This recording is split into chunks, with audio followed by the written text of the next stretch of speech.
बिस्मिल्लाहिर्रहमानिर्रहीम। अस्सलाम वालेकुम। सानिया करबला 10 मुहर्रम उल हराम 61 हिजरी को मौजूदा इराक में करबला के मुकाम पर पेश आया। यजीद की भेजी गई अफवाज ने हज़रत मोहम्मद सल्लल्लाहु अलैहि वसल्लम के नवासे हज़रत इमाम हुसैन रज़ी अल्लाह तआला अन्हु और उनके अहल खाना को शहीद किया। हज़रत इमाम हुसैन के साथ 72 साथी थे, जिनमें से 18 अहले बैत के अरकान थे। इसके अलावा ख़ानदान नबूवत सल्लल्लाहु अलैहि वसल्लम की ख़वातीन और बच्चे भी शामिल थे। वाक़या करबला सिर्फ तारीख़ इस्लाम ही नहीं बल्कि तारीख़ आलम का अजीब व गरीब वाक़या है। दुनिया में यही एक वाक़या ऐसा है जिसकी वजह से आलम की तमाम चीज़ें मुतासिर हुईं। आसमान मुतासिर हुआ, ज़मीन मुतासिर हुई, हत्ता कि शम्स व कमर तक मुतासिर हुए। ये वो वाक़या है जिसने जानदार और बेजान को खून के आंसू रुलाया। इस वाक़ये का पस मंज़र रसूल और औलाद रसूल की दुश्मनी है। बदर और ओहद, खंदक और खैबर में कत्ल होने वाले जो कुफ़ार थे, उनकी औलाद ने ज़ाहरी तौर पर इस्लाम कबूल करके अपने आबा अजदाद का बदला रसूलुल्लाह सल्लल्लाहु अलैहि वसल्लम और हज़रत अमीरुल मोमिनीन हज़रत अली की औलाद से बदला लेने के जज्बात इस्लामी काफिरों के दिलों में अहद रसूल ही से करवटें ले रहे थे। लेकिन आप सल्लल्लाहु अलैहि वसल्लम की वजह से कुछ ना कर सके। रसूलुल्लाह के इंतकाल के बाद जब 38 हिजरी में अमीरुल मोमिनीन बरसरे इक़्तिदार हुए तो इन लोगों को मुकाबले का मौका मिला। बिलाखिर वो वक्त आया कि यजीद इब्ने मुआविया खलीफा बन गया। हज़रत अली और हज़रत इमाम हसन शहीद किए जा चुके थे। अहद यजीद में इमाम हुसैन से बदला लेने का मौका था। यजीद ने खिलाफत मंसूबा पर कब्ज़ा करने के बाद इमाम हुसैन के कत्ल का मंसूबा बनाया और ऐसे हालात पैदा कर दिए कि इमाम हुसैन करबला में आ पहुँचे।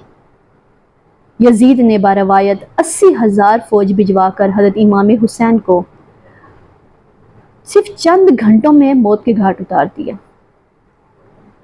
हज़रत इमाम हुसैन 28 रजब को मदीना से रवाना होकर 10 मुहर्रम उल हराम 61 को रसूलुल्लाह सल्लल्लाहु अलैहि वसल्लम की खिदमत में पहुंच गए। जालिमों ने 7 मुहर्रम उल हराम से पानी बंद कर दिया और 10वें मुहर्रम को नहायत बेदर्दी से तमाम लोगों को कत्ल कर दिया। करबला का ये वाक़या तारीख़ इस्लाम का बड़ा अफसोसनाक वाक़या है। इस वाक़ये की खबर अल्लाह ने रसूलुल्लाह सल्लल्लाहु अलैहि वसल्लम को पहले ही कर दी थी। हदीस में आता है कि रसूलुल्लाह सल्लल्लाहु अलैहि वसल्लम ने अपनी ज़ौजा हज़रत उम्मे सलमा को एक शीशी में कुछ मिट्टी देकर फरमाया था, ये उस जगह की मिट्टी है जहाँ मेरे नवासे को शहीद किया जाएगा। जब वो शहीद होगा तो ये मिट्टी खून की तरह सुर्ख हो जाएगी। करबला के वाक़ये के बाद हज़रत उम्मे सलमा जिंदा थी और जिस वक्त इमाम हुसैन को शहीद किया गया, यह मिट्टी खून की तरह सुर्ख हो गई। इस्लामी तारीख़ को किसी और वाक़ये ने इस कदर मुतासिर नहीं किया जितना सानिया करबला ने किया है।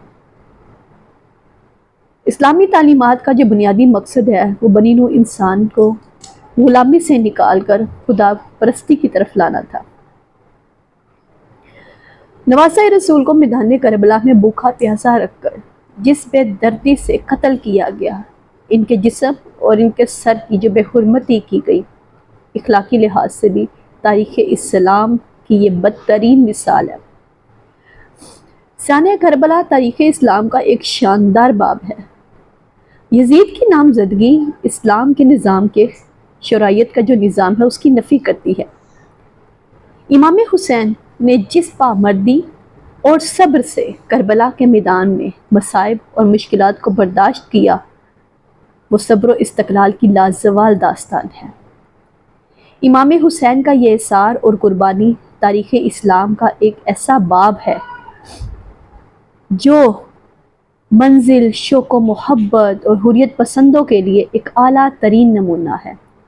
सानिया करबला की इस जदोजहद का नुक्ता आगाज़ है जो इस्लामी असूलों की बका और अहया के लिए तारीख़ इस्लाम में पहली बार शुरू